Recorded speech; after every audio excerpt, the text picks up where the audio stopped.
Welcome to the Tech Egg. Don't get scrambled. Enjoy the video. You begin by confirming eligibility because that unlocks the process. Check you have 1,000 subscribers and the correct watch time threshold or shorts views. Next, enable two-step verification for your Google account and set up or link an AdSense account so you can receive payments. Once those prerequisites are complete, open YouTube Studio, go straight to monetization, and start the application flow. This first step wires your account for review and payment. Do it now so your channel can be evaluated without delays.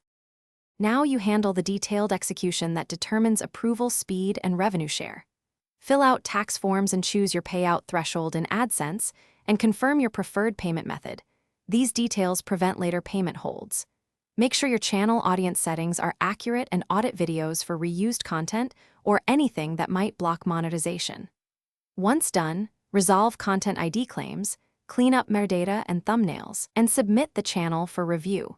This reduces rejections and clarifies why monetization applies to your specific content.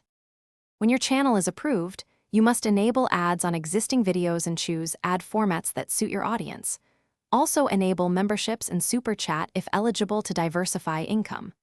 Monitor revenue metrics like RPM and CPM in YouTube Studio to understand what performs, and then refine content accordingly. If your application is denied, don't panic.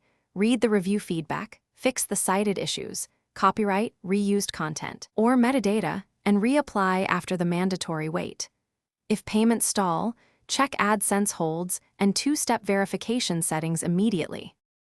Thanks for watching. Consider subscribing if I helped unscramble your problems.